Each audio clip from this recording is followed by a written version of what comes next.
हमारा अगला क्वेश्चन है क्वेश्चन नंबर 27 HCV एक्सरसाइज का। A gun is mounted on a rail road car. आप क्वेश्चन अपनी बुक से भी पढ़ सकते हैं। एक कार है, एक रेल रोड कार, और लास्ट में लिखा है नेग्लेक्ट फ्रिक्शन। फ्रिक्शन है नहीं वहां। एक रेल रोड कार है, ओपन कार मान लो आप इस तरह की, और कोई फ्रिक्शन है नहीं। इसके ऊपर mass of the car, gun, shell and operator. भाई देखो, ये एक ऑपरेटर होगा,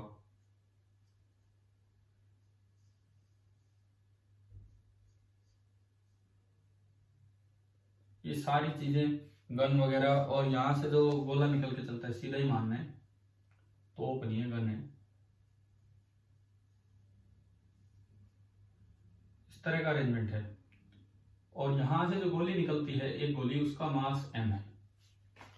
इनिशियली बोला है कि इस पूरे का मास है 50 m, complete mass is 50 m and the system is at rest. ये हमें दिया गया है या मानना है इस तरह से। P इनिशियल अगर मैं पूरे सिस्टम का देखूं तो दैट इज 0। पूरे सिस्टम का P इनिशियल 0 है। अब after the second shot gun में कितनी रिकॉइल वेलोसिटी कार में आ चुकी होगी वो बताना है मुझे। तो देखिए, आफ्टर फर्स्ट शॉट, मैं एक बार आपको पहले तो ये बताऊं, पहले शॉट के बाद क्या सिचुएशन है। सबसे पहली बात ये, पहले शॉट के बाद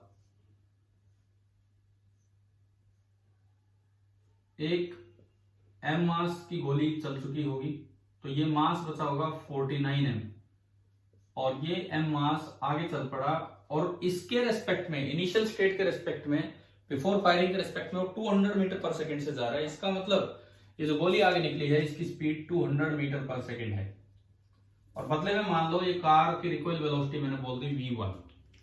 तो आप अगर मोमेंटम इस वक्त का लिखें, आगे वाली डायरेक्शन को आप पॉजिटिव मान लीजिए। आफ्टर फर्स्ट शॉट में P1 लिखता हूं, P1 आगे वाली डायरेक्शन मैंने पॉजिटिव माना, तो होगा m into 200 minus 49m into v1। अगर आप इसको और इसको इक्वेट करें बाई मोमेंटम कंजर्वेशन, ये P इनिशियल है, P इनिशियल और P1 को अगर मैं इक्वेट करता हूं तो ये दोनों बराबर हो जाएंगे क्योंकि वो 0 है, और अगर ये दोनों बराबर होंगे तो आपका v1 निकल के आएगा 200 बाई 49 मीटर पर सेकेंड। अब इस सवाल को करने के दो तरीके। जब इनिशियल मास 50 था तो पहले शॉट से velocity milli 200 by 49। Similarly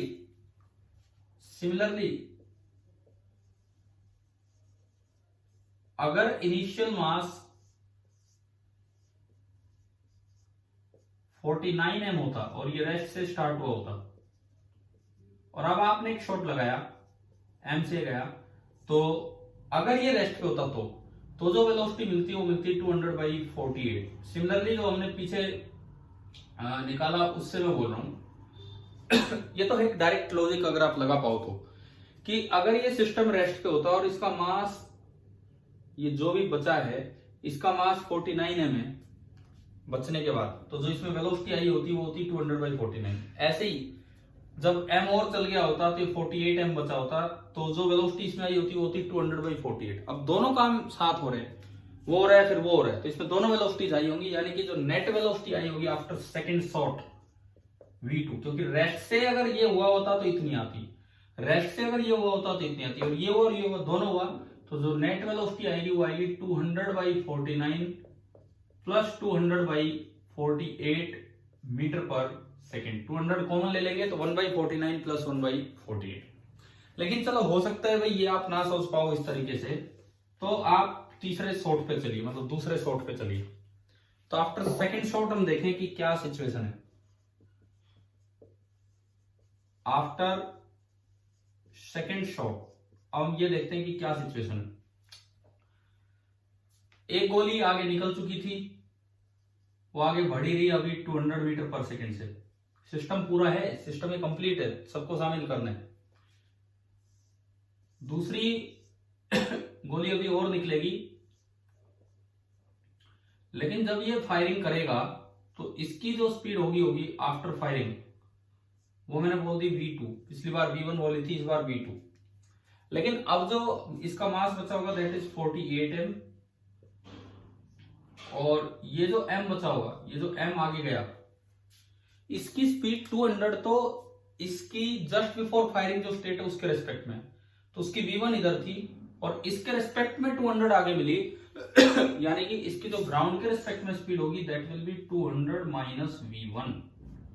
ground के रेस्पेक्ट में जो इसकी जो स्पीड होगी, क्योंकि 200 तो इसके रेस्पेक्ट में, तो इसकी और जुड़ेगी, तो इसके पीछे V1 है, तो सेल की आगे की तरफ हो जाएगी 200 माइनस V1। ये तीसरी स्टेज आ गई। और इस वक्त आप पूरे सिस्टम को अगर आप देखो, तो इस वक्त आप पूरे सिस्टम का P2 लिखें, 200 इंटू m, वो तो है ही, आगे जा रहे हैं, वो तो सिस्टम में शामिल है, plus 200 minus V1 into m, ये दूसरी चीज, माइनस 48m इंटू V2, और ये V2 ही आपको कैलकुलेट करना है। तो मेरे पास 3 मोमेंटम मैंने लिख दिए, एक जब एक भी शॉट नहीं लगाया था, एक शॉट लगाने के बाद, और एक दूसरा शॉट लगाने के बाद। सिस्टम जो मैंने माना है इन सारों के लिए दैट इज 50m, ठीक है। हॉरिजॉन्टली नो एक्सटर्नल फोर्स, कोई एक्सटर्नल फोर्स नहीं है, इसका मतलब मोमेंटम हॉरिजॉन्टल कांस्टेंट रहेगा। हॉरिजॉन्टल डायरेक्शन में जो मोमेंटम है दैट विल बी कांस्टेंट, यानी कि P initial should be equal to P1 and should be equal to P2। मैं पूरी इक्वेशन एक साथ बनाऊं, P इनिशियल आपका 0 है, that will be equal to P1। P1 आपका है m into 200 minus 49m into V1 should be equal to P2, और P2 आपका है 200 into m plus 200 minus V1 into m minus 48m into V2। जब मैंने इन दोनों को सिंप्लीफाई किया,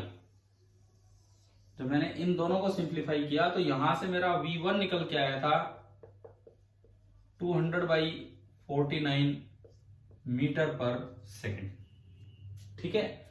अब अगर इसको और मैं इसको देखता हूं, इसको और इसको, तो 200m से 200m कैंसिल हो गया, तो ये इक्वेशन बची minus 49m V1 is equal to 200m minus m V1 minus 48m V2।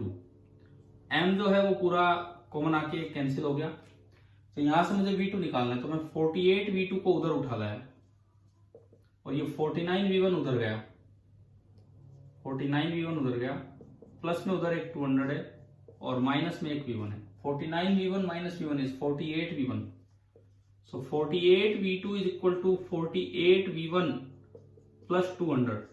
48 से मैंने डिवाइड किया, तो V2 is equal to V1 plus 200/48, and V1 की वैल्यू आपकी है 200/49, तो ये आपका आ गया 200/49 प्लस 200/48। यही आपका आंसर है, जो हमने एक डायरेक्ट लॉजिक से भी दिया था, परंतु वो ना दिमाग में आए तो ऐसे आप लगा लो, मोमेंटम कंजर्वेशन। अच्छा, एक और भी तरीका है, बच्चे क्या करते हैं, जैसे पहले V1 निकाल लिया, एक और तीसरा मेथड में दिखाता हूं। 2 मेथड तो हम बता चुके हैं, एक डायरेक्ट लॉजिक, एक बार एक रेस्ट से, फिर दोबारा फिर रेस्ट से स्टार्ट किया और फिर ऐड किया। दूसरा